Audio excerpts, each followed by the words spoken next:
السلام عليكم. النهارده ان شاء الله هنعمل مع بعض باترن داتش مانز بازل.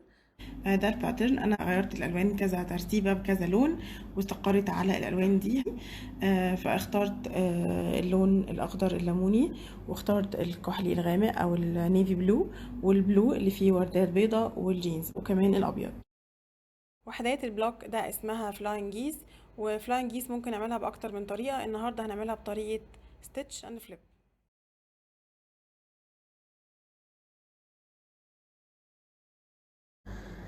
الخطوة الحالية اللي احنا هنعملها ان احنا هنرسم الخط المايل او الدايجونال على السكوير، وده عشان ننفذ الباترن زي ما اتفقنا. بس عايزة اقول تip صغيرة هنا، ان احنا لما بنيجي نرسم على الفابريك، سواء لو احنا مثلا بنرسم شيب معين في كيرفز، بالذات لو كان في اي منحنيات، او لو كنا بنرسم على الاتجاه البايس بتاع الفابريك اللي هو بيكون المايل مش الستريت في الفابريك، بيفضل بنحطه على ستاند بورد.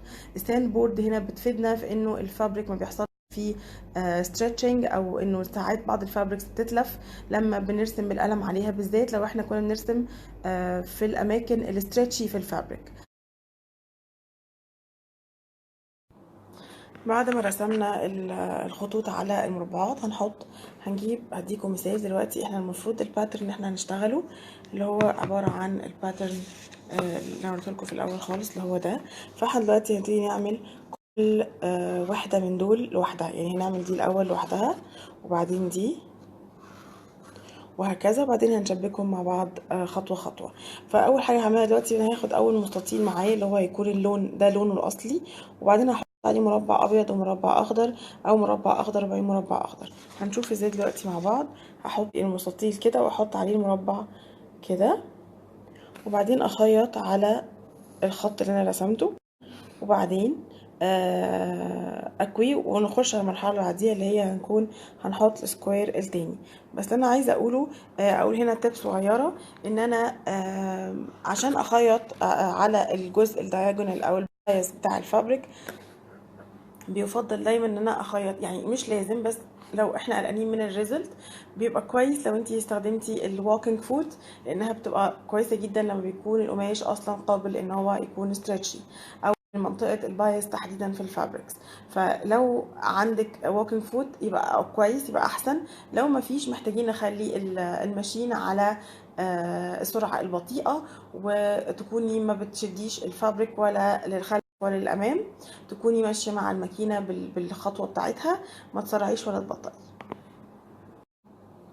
دلوقتي انا خيطت زي ما اتفقت معاكم اللي هو الخط البينك اللي كنت رسماه في الاول، وبعد ما خلصته عايزه اقول لكم على فكره حلوه ممكن تفيدكم كمان. ممكن نستخدم نفس الخط اللي احنا خيطناه ده از جايد، ونخيط بعديها مسافه ربع انش. ايه الميزه في الخطوه دي؟ ان انا دلوقتي بقى عندي الجزء اللي انا كنت عايزاه بتاع الوحده دي، وفي نفس الوقت ده كله كان هيترمي. فبدل ما ارميه انا ممكن اعمل لي سكوير جديد عباره عن نص دارك بلو ونص ابيض، استخدمه في اي باترون تاني. انا كده خلصت الوحدة الاولى خالص، وهكمل الباقي بنفس الطريقة. ودول اللي طلعوا عندي زيادة، اللي ما كانوش معمول حسابهم اصلا في الباترن، بس انا استغليت باقي القماش اللي احنا ما بنستخدموش علشان اخلي عندي باترن لطيف بسيط ممكن استخدمه بعد كده في اي بروجكت تاني. في نفس البروجكت لو عايزه اعمل بوردر زي ما قلت لكم، استخدمه كاي وحده لاي كوالت اخر. بس دلوقتي بقى عندي من غير ما اعمل مجهود ومن غير ما احسب الحسبه، موجود اوريدي جاهز عندي. هخلص بقيه الوحدات وارجع لكم تاني ان شاء الله ونشوف هنعمل ايه.